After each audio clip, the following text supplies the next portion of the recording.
చీకటిలో ఉన్న నిన్ను ఆశ్చర్యకరమైన వెలుగులోనికి దేవుడు నిన్ను నడిపించాడు. ఎందుకు నడిపించాడంటే ఇది పర్పస్. దేవుని గుణ అతిశయములను ప్రచురం చేయటానికి రాజులుగాను యాజకులుగా దేవుడు మనల్ని, ఎందుకంటే దేవుని గుణాతిశయాల లోకానికి నువ్వు పంపించాలమ్మా. దేవుని గుణాతిశయాలు నువ్వేం చేయాలా? ప్రచురము. తర్వాత యాజకత్వం చేయాలి. యాజకుడు ఏం చేస్తాడు? యాజకుడి యొక్క పనేంటి? దేవుని సన్నిధానంలో యాజకుడు మరి ఆ యొక్క ధూపం వేస్తూ ఉండేవాడని బైబిల్లో రాయబడి ఉంది. ఏటేటా వాళ్ళు ఏం చేసేవారంటే దేవుని మందసం దగ్గర బలులు తీసుకెళ్లి దేవునికి బలి రక్తం తీసుకెళ్లి బలి నైవేద్యములు యాజకత్వం చెయ్యాలా. రాజులుగా మనం ఈ దేవుని గుణాతిశయములు ప్రచురించాలా.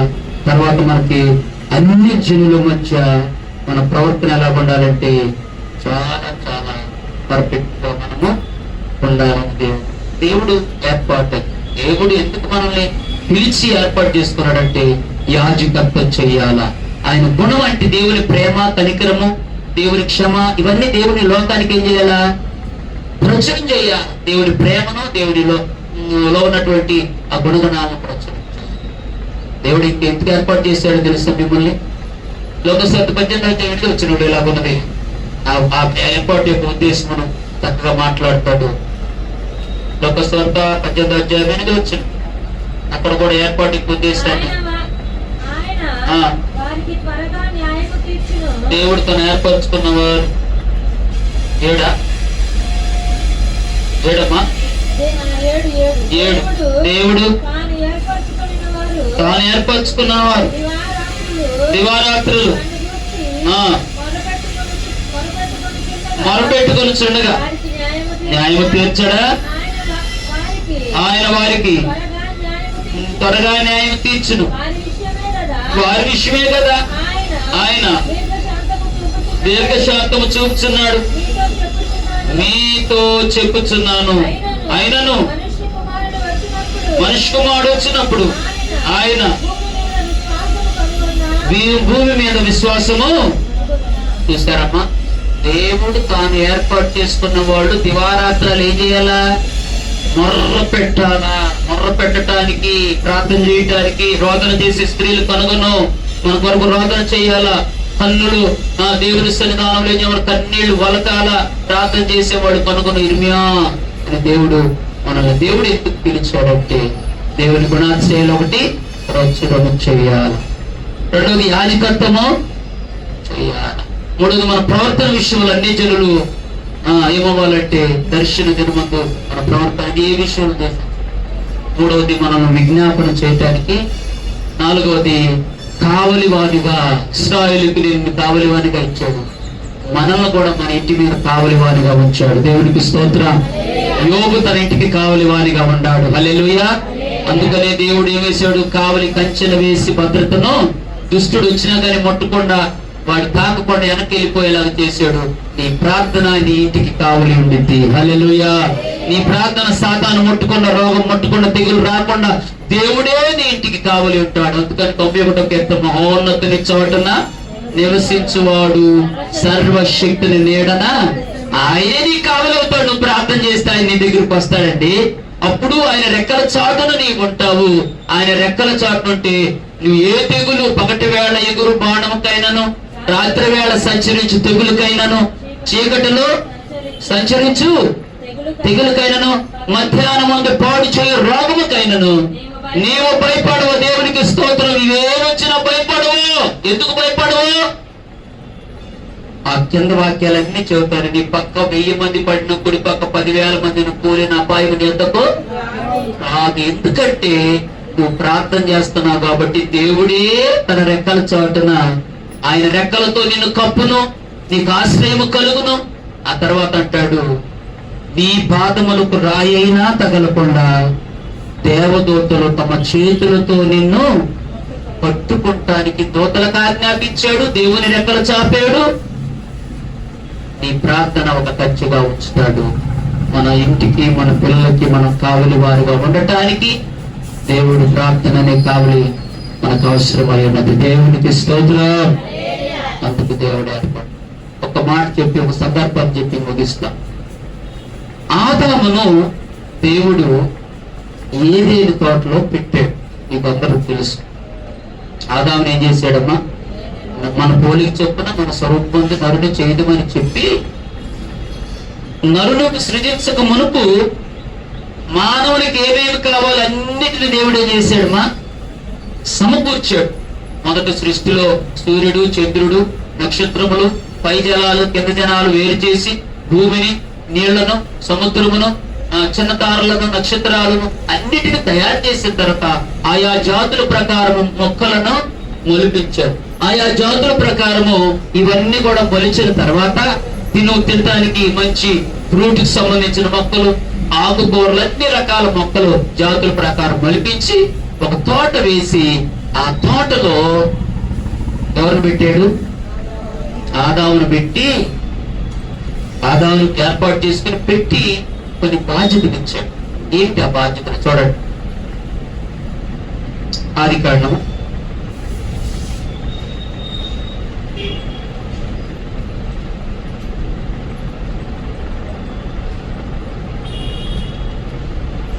2వ అధ్యాయం తీయండి అందరూ.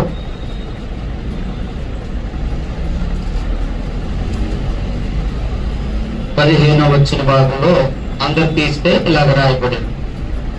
మరియు అందరు చదవండి. మరియు దేవుడైన యెహోవా నరుని తీసుకుని, ఇక్కడ చూడండి, ఏదేను తోటను సేద్యపరచుటకును దానిని కాచుటకును దానిలో ఉంచెను. ఇంకొక మాట కూడా, మరియు దేవుడైన యెహోవా ఈ తోటలో ఉన్న ప్రతి వృక్ష ఫలములను నీవు నిరభ్యంతరముగా తినవచ్చును.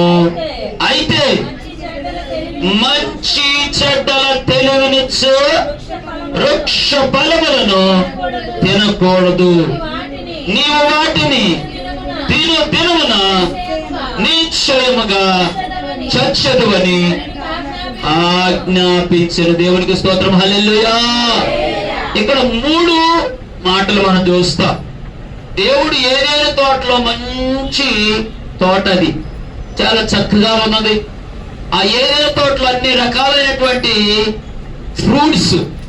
ఈరోజు డాక్టర్ గారి దగ్గరికి వెళ్తే ఆరోగ్యం బాగట్లేదు, రక్తహీనత, లేకపోతే హెల్త్ బాగట్లేదు అంటే, అమ్మ అన్నం తినేస్తాం మానేయండి. ఏం తినమన్నాడు? Fruits salad. ఈ మధ్య తింటున్నారు కొంతమంది, అన్నాలు మానేశారు. అవునయ్యా, ఫ్రూట్స్ సలాడ్ తింటున్నారంటగా. డాక్టర్ దగ్గరికి వెళ్తే అసలు అన్నాలే తినవద్దు, అంతేకమ్మా.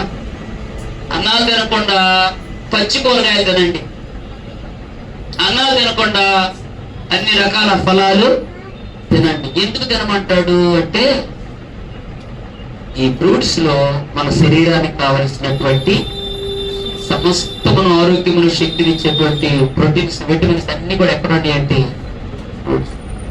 అన్నంలో ఏం లేదు. అన్నంలో ఏముంది? షుగర్ ఉంది. అన్నంలో ఏముంది? రోగం ఉంది. అన్నంలో ఏముంది? గ్యాస్ ఉంది. అన్నంలో ఏముంది? రోగాలన్నీ తింటూ అండి.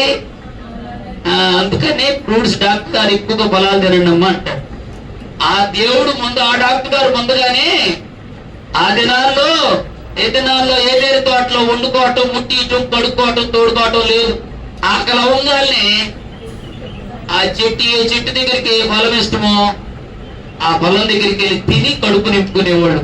మనకి ఇలాగ ఇలాంటి ఆహారాలు తిట్టుకొచ్చుకునే అవి లేదు, ఫ్రూట్సే తినేవాళ్ళు. అలాగూ అన్ని రకాల ఫలాలు ఇచ్చి దేవుడు అన్నాడు, బాయ్ నీవు ఈ యొక్క తోటలో తిరిగి ఏ ఫలం కావాలో ఫలం యొక్క చెట్టు ఫలాలన్నింటినీ తిని, కానీ మంచి చెడ్డలు తెలివినిచ్చు వృక్ష ఫలం మాత్రం నీవు తినద్దు. ఒకవేళ తింటే నిశ్చయంగా నీవేమవుతావు? చచ్చిపోతావని ఆజ్ఞ కమాండ్ చేశాడు. దేవుడు అన్నాడు, ఒక ఆజ్ఞ ఇచ్చాడు అక్కడ పెట్టి. దేవుడు కూడా సంఘంలో నీకు నాకేమిచ్చాడంటే 10 ఆజ్ఞలు ఇచ్చాడు. దేవుడే చేసాడు, కొన్ని చెయ్యాలా, కొన్ని చేయనివి చేయకూడనివి ఏదో మనం గమనించి ఆజ్ఞలను నెరవేరిస్తే దేవునికి ఆశీర్వాదం పొందుకుంటాం. దేవునికి స్తోత్రం. దేవుడిచ్చిన ఆజ్ఞలు 10 ఆజ్ఞలు అయితే 10 ఆజ్ఞలు కాకుండా కొన్ని కట్టడలు ఇచ్చాడు. ఏంటి? కొన్ని శాసనాలు ఇచ్చాడు. ద్వితీయోపదేశకాండం 28 అంటాడు, నీ దేవుడైన యెహోవా మాట శ్రద్ధగా విని ఆయన ఆజ్ఞలు నువ్వు పాటిస్తే, శ్రద్ధగా విని పాటిస్తే ఈ భూమి మీద ఉన్న సమస్త మనుషుల కంటే నీవు ఎలా ఉంటావటమ్మా? హెచ్చించబడతావు. నువ్వు పొలంలో దీవించబడతావు, పట్టణంలో దీవించబడతావు. నీ పిండి పిసుకు తొట్టె, నీ సస్యము, నీ దుప్పిటెత్తులు, నీ గొర్రె మేకల మందలు అన్ని కూడా దీవించబడతాయి. నీవు చేయు ప్రయత్నములలో పట్లలో నీకు నీ ప్రయత్నములన్నింటిలో దీవెన కలుగునట్లు దేవుడు నీ విషయంలో ఆజ్ఞాపిస్తాడు. దేవునికి స్తోత్రం. ఆయన చెప్పాడు కొన్ని, అవి కనుక శ్రద్ధగా చేస్తే ఆ దీవెనలు దిద్దుపదేసుకొని 28:10-15 దాకా ఆశీర్వాదాలు మన స్వతంత్రం. దేవుడు తోటలో పెట్టి కొన్ని ఆజ్ఞలు, ఇది చెయ్యి, ఇది చేయకూడదు. మనల్ని కూడా సంఘంలో పెట్టి కొన్ని చేయమన్నాడు కొన్ని. కాబట్టి అవి చేస్తే మనం బ్రతుకుతాము, యుగాలు దేవుని సన్నిధిలో ఉంటాము. లేకపోతే నశించి చనిపోయి కొంతకాలం బ్రతుకుతాం. అది ఒకటి దేవుడు మనకు ఆజ్ఞ ఇచ్చాడు. ఆజ్ఞలను మనం పాటించాలా, నెరవేర్చాలి. రెండవది ఏంటంటే, ఏదేని తోటలో పెట్టి సేద్యపరుచు, అది బాధ్యత. సేద్యం చేయటం అంటే ఏంటి ఏమంటాయి గారు? వ్యవసాయం చేసేవాళ్ళు తెలుసు బాగా. సేద్యపరచడం అంటే పొలంలో పెట్టి పొలం సేద్యపరచడం అంటే ఏంటండి? ఒక పొలాన్ని అప్పగించేసాడు, పొలం పంట రావాలంటే సేద్యం చేయాలి, అంతేనండి. సేద్యపరచమన్నాడు. సేద్యం చేయటం అంటే, దీన్ని సేద్యపరచమంటే దాని మీనింగ్ ఏం చెప్పాడు?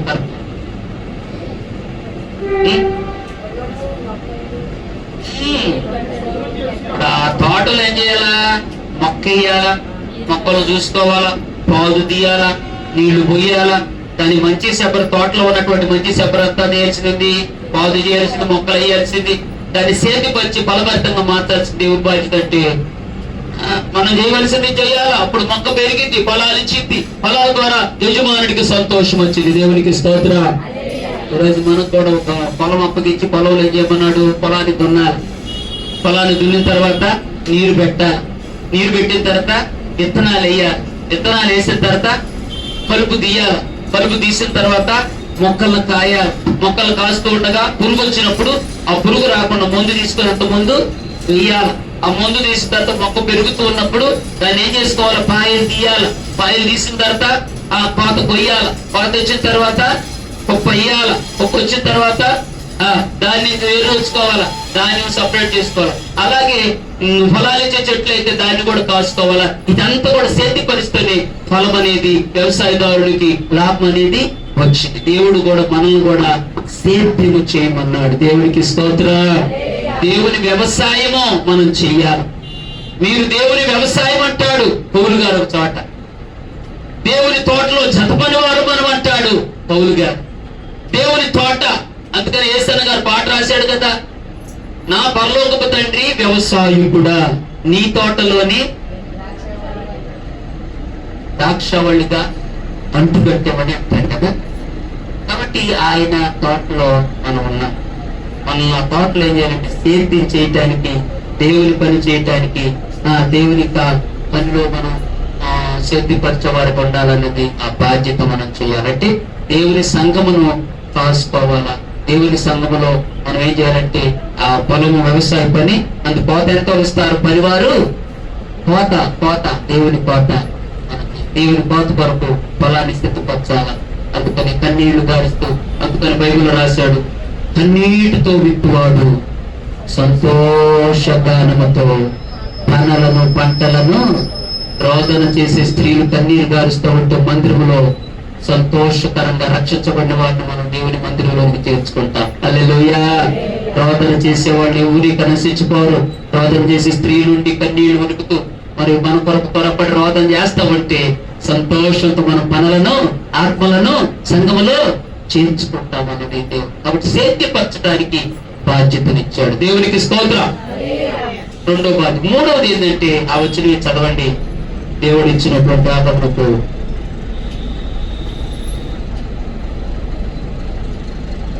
మరియు దేవుడైన యెహోవా ఈ తోటలోనున్న పైన కదా, మరియు దేవుడైన యెహోవా నరును తీసుకుని ఏదేను తోటను సేద్యపరుచుటకును దానిని కాచుటకును అదే ఎందుకు పెట్టాడు తోటలో? సేద్యం చెయ్యాలి. ఎందుకు పెట్టాడు? కావలికాయ కాల్చు బట్టి తోటను కాపాడమని ఇచ్చాడు. అవునా కదా? కానీ ఆదాము కాసాడా? తోటను కాపాడాడా? ఏం చేశాడు? ఆజ్ఞని మీరాడు. ఆజ్ఞ మీరటం దేవుడు కదా ఇచ్చిన ఆజ్ఞలో మాకు మీరిపోయాడు. రెండవది కాపు కూడా పెట్ట సేద్యం చేసే సంగతి మనకు తెలియదు.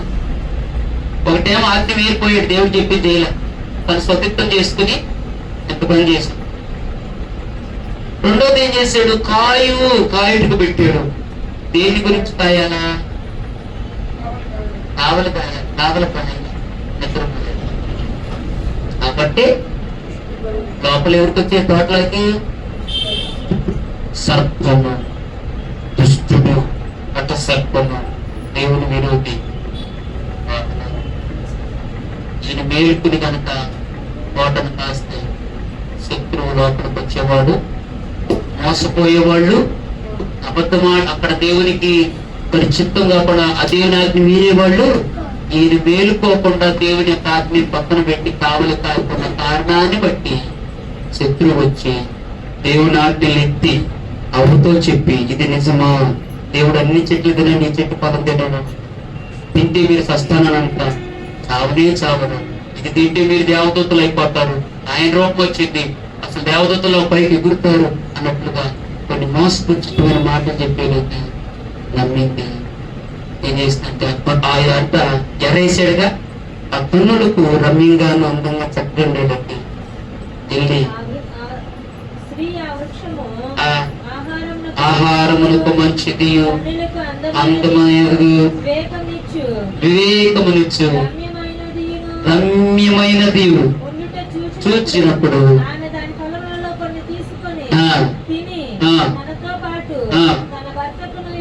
దేవునికి స్తోత్రం చెప్పండి. కన్నులకు సాతాను పెట్టేది ఎప్పుడు మీరు బాగా గమనించండి అమ్మా. ఆరోగ్యం ఇచ్చేది ఎప్పుడు చేదుగాను, నోటికి రుచికరంగా ఏది కూడా, కానీ హాని కలిగించేది నోటికి తీపిగా, మధురంగా, చక్కగా ఉంది. మనకు ఆరోగ్యం ఇచ్చేది బెళ్ళ తీప మధురం ఉంటుందా, లేకపోతే చేదు ఉంటుందా? చేతిగానే ఉంటుంది కదా, అది వేసుకుంటే నీకు హెల్త్. కానీ ఆరోగ్యముని కాకుండా అనారోగ్యం కలిగించే ఫ్రూట్స్ కానీ, స్వీట్ కానీ, తీపి కానీ అన్ని మధురంగా ఉంటుంది. కాబట్టి అలాగూ ఆమె ఏం చేసిందంటే తిందంట. తిని తల్లిదండ్రులు కాకుండా వెంటనే నిజంగా భర్త మీద ఎంత ప్రేమ, తినంగాల్ని వేర్ ఈజ్ మై హస్బెండ్, నా భర్త ఏది అని దేవుడు ఆడుకుంటూ వస్తే ఆయన ఏం చేస్తున్నాడు? నిద్రపోతూ ఉంటుంది. అండి ఈ బొట్టు కొద్ది అవుతుందండి అని కనుగంటే ఇద్దరు తిన్నారు. తిన్న తర్వాత ఆ అడు పరిగెత్తుతుంది, ఈయన పరిగెత్తున్నారు. కన్నులు తెరవబడినట. బలం తిన వెంటనే కన్నులు తెరవబడి, వారిద్దరి కన్నులు తెరవబడి, అంటే ఏమైంది? దేవుడు ఆజ్ఞ మీద వెంటనే కన్నులు తెరవబడి దిగంబరత్వం కనపడింది. అప్పటి వరకు మహిమ చేత కప్పబడ్డారు. వస్త్రం లేకపోయినా వాడు మహిమతో ఉన్నారు కాబట్టి ఆ మహిమలో ఉండిపోయారు, సిగ్గు తెలియలేదు. ఎప్పుడైతే దేవుని ఆజ్ఞ మీరారో, దేవుని మాట తప్పారో, దేవునికి లోపడలేదు, వారు సతత్వం చేశారో, వెంటనే కన్నులు తెరవబడి మహిమ పోగొట్టుకొని వారు దిగంబరులు తెలుసుకుని అంశూర పాటలు కుట్టి చేసుకుని ఆయనేమో ఆ చెట్టు, ఈయనేమో ఈ చెట్టుకి వెళ్ళిపోయి ఉంటే దేవుడు అన్నాడు, ఆదామా నీవు ఎక్కడున్నావని దేవుడు పిలిస్తే, ప్రభా నీ స్వరం విన్నప్పుడు నేను చెట్టు చోటుకు వచ్చానంటే దేవుడు అని ఉంటే అన్నాడు, ఏమనైనా నువ్వు చెట్టు చోటికి, పుట్ట చోటికి, గోడల చోటికి వెళ్తానికి పిలిచానా? రా పనికి మాలోడా, ఎందుకు వెళ్ళేవరా చెట్టు చోటికి? ఎందుకెళ్ళారు దొంగకు మొఖం నలుపన్నట్టు ఎందుకెళ్ళేవారు నువ్వు? చెట్టు చాటుకో, పట్టు చాటుకో, గోడ చాటు కాదు నేను పిలిచిందే. నేను ఏర్పాటు చేసుకుంది నా బిడ్డవే, నువ్వు రాజకుమారుడివి, నా తర్వాత నువ్వు రాజరికంగా రథాల మీద తిరగాల, ధైర్యంగా తిరగాల, సింహం వలె ధైర్యంగా తిరగాలరా. ఏమైందిరా నీకంటే? అప్పుడు దేవుని మీదే నేరం వేశారు. ఏ వేశారు? అయ్యో నువ్వు నాకు తోడుగా వచ్చినటువంటి అవ్వా ఆదాము, నాతో నుండికి నీవు. చూసారా నేరం ఎవరి మీదకి నెడుతున్నారు? ఈ గాడ కట్టిన అర్థమే ఒప్పుకోవటం లేదు. కనికరింపబడేవాడేమో నాతో ఉండుటకు ఏ స్త్రీ ఇచ్చావుగా, ఇచ్చినామే ఏం చేసింది? ఆ పొలాల్లో కొనిది నాకు కూడా. నా తప్పు లేదయ్యా, నీదే తప్పు. నువ్వు వెతికిచ్చి ఈ అమ్మాయి నాకు, ఈ అమ్మాయి నువ్వు ఇచ్చావు. పెళ్లి చేసింది కాక, పెళ్లి ఇచ్చింది కాక ఇచ్చిన వాళ్ళు తిడతాం, కట్టిన వాళ్ళు తిడతాం, అవును కదా? అట్లానే నువ్వు ఇచ్చావుగా, ఏమే నాకు తీసుకొచ్చి తిన్నాను. ఇక అమ్మ నేను నీకు ఇచ్చింది నేనేం చెప్పావు? ఏమైంది తిరిగి అవ్వమని అడుగుతుంది. అవ్వం ఏమంటుంది? స్త్రీ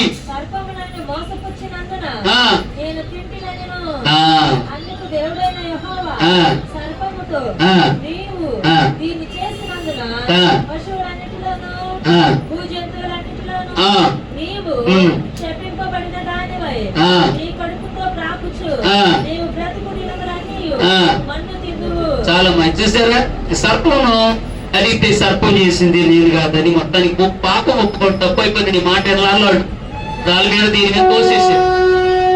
ఒప్పుకుంటే పోయింది, అయ్యా తప్పు అయిపోయింది అని మాట మీద ఒప్పుకోవాలాడు అని ఏం చేశారంటే పక్క కోసేసాడు. అంటే లోపల పెట్టుకున్నాడు. బైబిల్ అంటాడు ఆదాములాగా రొమ్ములో నేను పాపాన్ని కప్పుకోలేదని యోబు గ్రంథం. అంటే ఆదాము ఏం చేశాడు? పాపాన్ని ఒప్పుకోకుండా కప్పుకున్నాడు, పక్క తోసేసాడు. ఒప్పుకుంటే కనికరించబడేవాడేమో, శాపం వచ్చేది కాదేమో స్త్రీ కానీ ఆదాము కానీ వీటికి కానీ.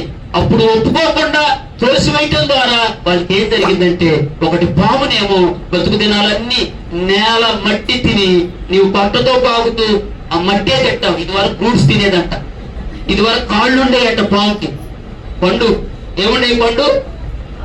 కాళ్ళు ఉండే పాముకి. గబ్బో చెట్టు ఎక్కేది, గబ్బో చెట్టు దిగేది.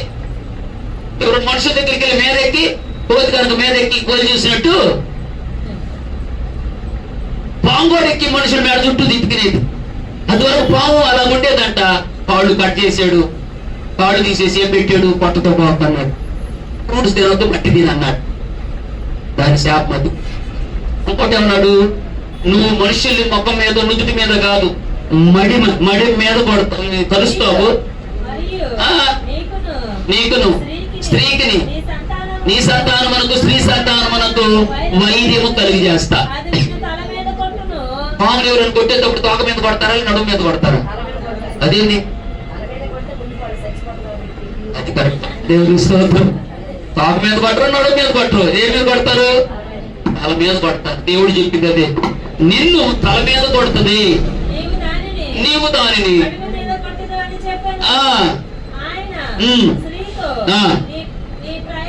చాలా. అంటే నిన్నేమో మడ మీద కాటేస్తావు, కాళ్ళ మీద పాము ఎక్కువ కలిసింది కదా, తల మీద కడతావు, నువ్వే మడి మీద. అది అయిపోయింది. దాని శాపం ఏంటి? పాము శాపం. స్త్రీకి దేవుడు ఇచ్చిన శాపం ఏంటంటే, అది వరకు స్త్రీ గర్భవేదన లేదు, గర్భం ధరించడం కూడా లేదు. మొట్టమొదటి ఆదాము యొక్క పుట్టుకెట్టంటే తల్లి గర్భపరుపు వాళ్ళిద్దరికి లేదంట. ఈ రోజు మానవ ఒక నరుడు భూమి మీదకి రావాలంటే తల్లి గర్భము ధరిస్తేనే 9 మాసాలు మోసిన తర్వాత బిడ్డ బయటకు వస్తాడు. అది దేవుడి సృష్టిలో. అంతకు ముందు ఆదాము ఎలా సృష్టించబడ్డాడు? ఏ తల్లి గర్భంలో ఉన్నారు? ఇవిడే తల్లిదండ్రి కదమ్మా. మట్టి ఎముక. పురుషుడేమో మట్టితో చేయబడ్డాడు, స్త్రీ ఏమో పక్కటెముక మాంసంతో. అందుకని స్త్రీలు గట్టిగా ఉంటారు. స్తోత్రం హల్లెలూయా. బలహీనలు అంటారు కానీ పొరపాటును కూడా కాదు, వాడు బలవంతులే అట్ట అంటారు. కానీ ఎక్కడైనా స్త్రీలే మెజార్టీ కొంటారు, అవునా కదమ్మా? వాళ్ళు మామూలు పోల్చాలన్నాళ్ళే, కట్టాలన్నాళ్ళే, పెట్టాలన్న వాళ్ళే, మార్చాలన్న వాళ్ళే, తిట్టాలన్న వాళ్ళే, పైకి ఎత్తాలన్న వాళ్ళే. కాబట్టి వాళ్ళకి ఎక్కువ ఇచ్చాడు. ఎందుకంటే వాళ్ళు ఎముగుతూ ఉన్నాడు, వాళ్ళు గట్టిళ్ళు. బలహీనం అంటారు కాదు, బలవంతులే వాళ్ళు ఎప్పుడు. అయితే అలాంటి అనుభవం కలిగిన స్త్రీ కంట ఒక శాపం ఉంది. చూడండి అమ్మా, ఆ వచ్చి తర్వాత ఆయన స్త్రీతో నీ ప్రయాస నీ గర్భవేదన తక్కువ కాదు, మిక్కిలి హెచ్చించదను, వేదనతో పిల్లలను పొందు. ఇది స్త్రీ కమ్మ. లేకపోతే నిజంగా స్త్రీకి ఆ ప్రసవ వేదన బిడ్డలు కలిగే సమయంలో ఒక నరకము, మరొక పునర్జన్మ అంటారు. చాలా వేదనతో బిడ్డలు అంటారు. ప్రయాసం మిక్కిలి అధికం చేసింది. ఆమె దేవుని ఎదుట పాపం ఒప్పుకోని కారణాన్ని బట్టి శాపంగా ఆ పరిస్థితి చెడని దేవుడే చూస్తున్నాడు. ఇది అవ్వకి ఇచ్చినటువంటి పాపాన్ని ఒప్పుకోని దాన్ని బట్టి ఇచ్చిన శాపం. ఆదాముకి ఏమో దేవుడు చెప్పించాడో చూడండి.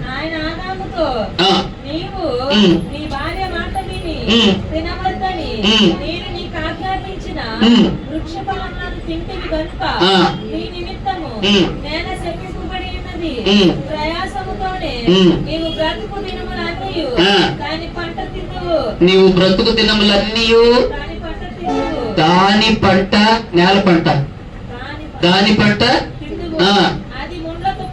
ఆ నేల ముండ్ల తుప్పలను గచ్చ పొదలను నీకు మొలిపించును, పొలములోని పంట తిందువు, నీవు నేలకు తిరిగి చేరేదాకా నీ ముఖపు చెమట కారి ఆహారము ఎలయనగా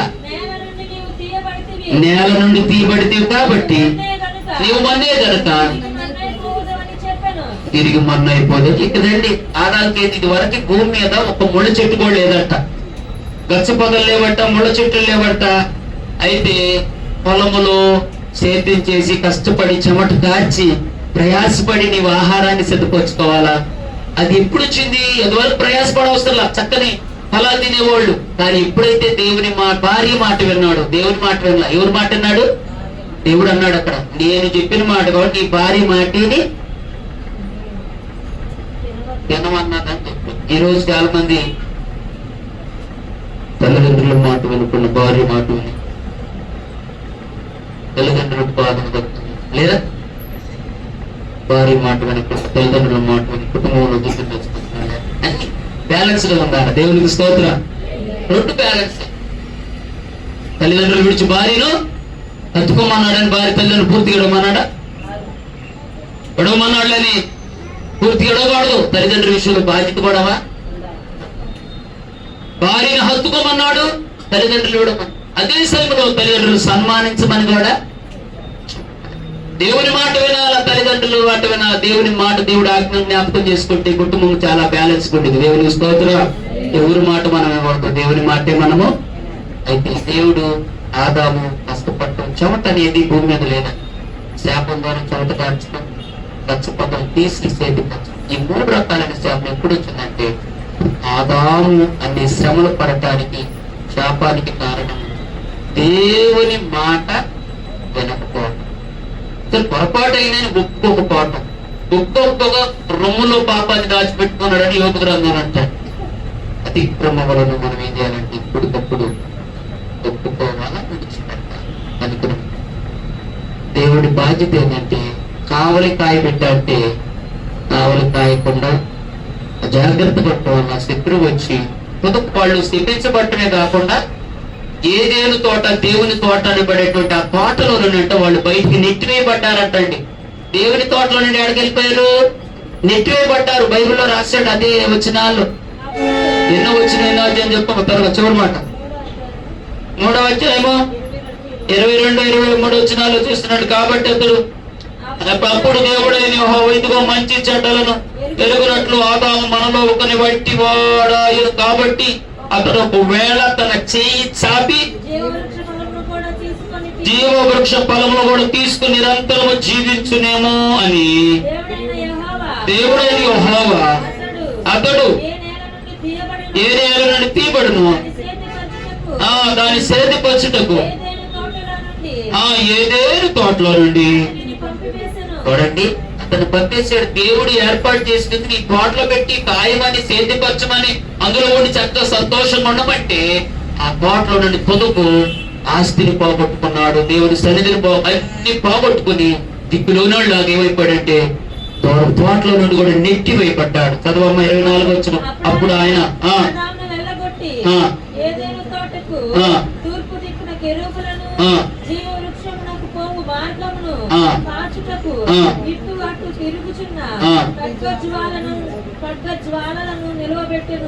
చూస్తారండి, దేవుడు ఏర్పాటు చేసుకుని తోటలో పెట్టి 3 బాధ్యతలు ఇచ్చాడు. నెంబర్ 1 సేద్యపరచు, నెంబర్ 2 కాచుకో, నెంబర్ 3 తిను. కొన్ని ఆజ్ఞలు ఇచ్చాడు, ఆజ్ఞ పాటించాలి. కారణాన్ని బట్టి దేవుని ఏర్పాటులో నుండి ఏర్పరచబడిన వారు సైతం మోసపోయి దేవుని చిత్తములో నుండి తోటలో నుండి నెట్టివేయబడ్డారు. దేవుని కృపను బట్టి 2వ ఆదాంగా యేసుక్రీస్తు రాబట్టి వారు దేవుని వైపు మరలా, లేకపోతే వారు ఏమైపోయారు.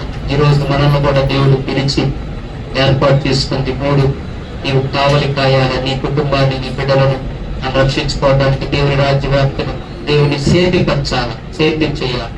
2వది కావలి కాయాలి. 3వది దేవుని చిత్తము, దేవుని ఆజ్ఞలను తప్పక తూచా మనము నెరవేరిస్తే దేవునికి సంతోషం కలిగితే దేవుని కార్యాలు చూస్తాం.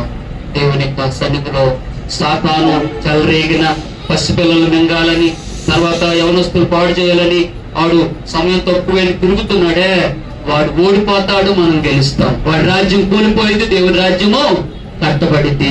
అప్పుడు దేవునికి సంతోషము, దేవునికి మహిమ కలిగింది. దేవుని చిత్తము చేయవారు అవుతాం. దేవుని చిత్తము చేయవారు నిరంతరము దేవునితో యుగాలు ఆయన సన్నిధిలో ఉంటాం. కాబట్టి దేవుని జనాంగమే, రోజులు బాగాలేదు, ఎలక్ట్గా ఉండాలా, మనల్ని కాపాడుకోవాలా, మన పిల్లలు కాపాడాలా, కావలి వారిగా ఉండాలా, దేవుని పని చెయ్యాలా, దేవుని ఆజ్ఞలు నెరవేర్చాలా. అప్పుడే దేవుని చిత్తం చేస్తాం. అంతేగాని ప్రభువా ప్రభు అని పిలిచి ప్రతివాడు ప్రభు అంటే చాలదు, చిత్తము చేయాలి. ప్రభు అంటే చాలదు, ఈ 3 బాధ్యతలు చేయాలి. ఒకవేళ ప్రభువా నేను నామమున దెయ్యాలు వెళ్ళగొట్టే, రోగులు స్వస్థపరిచాము, అద్భుతాలు చేసాము, స్వస్థలు చేసామంటే అక్రమము చేయవారులారా, మీరెవరో నాకు తెలియదు, మీకును సాతాను దూతలకు వేసినటువంటి అగ్నిగుండములు వాటిని పడేయమని. దేవుని చిత్తము చేద్దాం, దేవుని మనకు బాధ్యతలు పొందగలుగుతాం, మనల్ని మన కుటుంబాన్ని రక్షించుకుందాం. అతి పరిశుద్ధాత్మ దేవుడు మనకి ఇచ్చి నడిపించును గాక. ఆమేన్. హల్లెలూయా. కళ్ళు వచ్చితే ప్రార్థన చేసుకుందాం. మహాపరిశుద్ధమైన తండ్రి, ప్రేమ స్వరూపుడ దయగల ప్రభువా, ఈ రోజునైనా నీ సన్నిధిలో మేము వాక్యం విన్నాం. దినములు చెడ్డగా ఉన్నాయి కాబట్టి సమయాన్ని పోనీ జ్ఞానులు వలె కాక జ్ఞానులు వలె నడుచుకోమని వాక్యించు. అవునైనా బహుదైకరమైన దినాల్లో అపవాది తన సమీకూర్చమే అని వాడు తండ్రి తిరుగాడుతున్నాడు. అయ్యా, వీధులలో పసిపిల్లలు లేకుండా, రాజమార్గంలో ఎవరు లేకుండా మరణం మా కిటికీ నగరంలో ప్రవేశించింది. సమయం కొంచెమైన వాడు తిరుగాడుతున్నాడు గర్జించి సింహాలే. ఈ పరిస్థితుల్లో మమ్మల్ని మేము మా కుటుంబాలను కాపాడుకోవాలంటే, సంఘాలను చదవకుండా చూసుకోవాలంటే రోదన చేసే స్త్రీలు కావాలి ప్రభువా. అయ్యా, విజ్ఞాపన చేసే స్త్రీలు కర్తలుగా మీరు రాత్రిగా పగలనగా ఇశ్రాయేలు కావలి వారులారా యెరూషలేమును స్థాపించబడాలని విజ్ఞాపన చేయాలి. యవనస్తులు రక్షించబడాలని కన్నీరు కార్చాల, రోదన చెయ్యాల. ప్రభువా, యెరూషలేమును స్థాపించండి అయ్యా. అయ్యా, రేయనగా పగలనగా యెరూషలేమును స్థాపించే వరకు అయ్యా దివారాత్రులు మేము ప్రభువా విజ్ఞాపన కర్తలుగా ఉండే స్త్రీలు మా సంఘములో లేపండి నాయన. కన్నీళ్లు కార్చేటువంటి అయ్యా నాయన తండ్రి, రోదన చేసి త్వరపడి రోదన చేసే వారిని అయ్యా మా సంఘాల్లో మీరు లేపండి అయ్యా. తెలివి కలిగిన స్త్రీలు మా సంఘములో ఉంచండి అయ్యా. కావలి కాసే స్త్రీలను నాయన, ఇశ్రాయేలు కావలి ఉండే స్త్రీలను లేపండి అయ్యా నాయన. లోకములో నాయన శరీరాశ కాదు మత్తును తీసివేయనైనా అయ్యా తండ్రి, బిడ్డలను ప్రభు రోధించే వారిగా అయ్యా. తెలివి కలిగిన స్త్రీలను సంఘములో లేపండి, ప్రవచించే వారిని సంఘములో లేపండి, పరిచయం చేసే వారిని సంఘములో లేపండి, ప్రార్థించే వారిని సంఘములో లేపండి, ప్రవచన కర్తల సంఘములో లేపండి నాయన. మా సంఘాన్ని మీరు ఉజ్జీవింపచేయండి నాయన. సంఘమును ప్రభు సేద్యపరిచేవారు సంఘములో లేచుదురుగా కానీ ప్రార్థిస్తున్నాం ప్రభువా. సంఘమును కుటుంబాలను కావలి కాసేవారిగా శత్రువు రాకుండా, శత్రువు ముట్టకుండా మహోన్నతుల నీ చోటన ఉండినట్లుగా ప్రభువా నీ ఆజ్ఞలను మేము వింటం చదవటం కాదు నాయన, వాటిని పాటించే జీవితాలు, అనుసరించే జీవితాలు దయచేయండి. మా పాపములను మేము ఒప్పుకునేవారిగా ఉండాలి కానీ కప్పుకునేవారిగా ఉండకూడదు. అయ్యా ఈరోజు నాతో మాట్లాడారు కనుక నీ తోటలో ఉండాలి, నీ సన్నిధిలో ఉండాలి ప్రభువా. కనుక అలా మమ్మల్ని బ్రతికించండి అయ్యా, నీ కొరకు బ్రతికించండి అయ్యా, నీ చిత్తములో మమ్మల్ని బ్రతికించండి అయ్యా.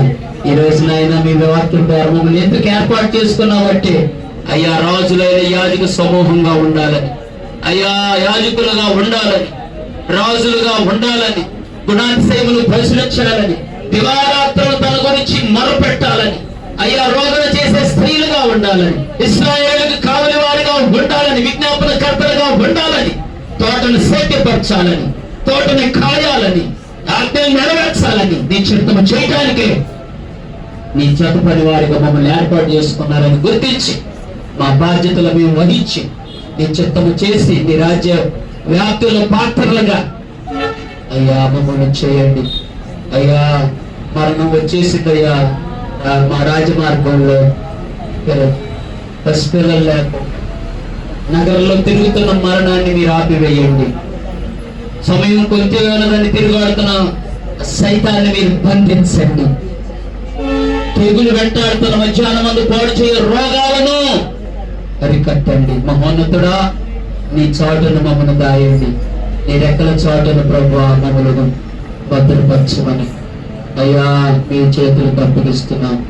మీరే ప్రభువా మమ్మల్ని విడవక ఎడబాయక మీ ప్రభులో భద్రపరిచి కాపాడి సంరక్షించమని మీ చేతులకు ప్రభువా మమ్మల్ని మేము అప్పగించుకుంటూ తెలివి కలిగిన రోదన కలిగించేటువంటి స్త్రీలుగా మమ్మల్ని మార్చి అయ్యా మీ పనిని చేయటానికి ఆదామునికి ఇచ్చిన బాధ్యత నిర్వర్తించుకొని చిత్తంలో తోసివేయబడే స్థితి దాకా ఈ చిత్తము చేసి నీ రాజ్యమును స్వతంత్రించుకునేటువంటి బిడ్డలుగా మీరు అన్నారు ప్రభా.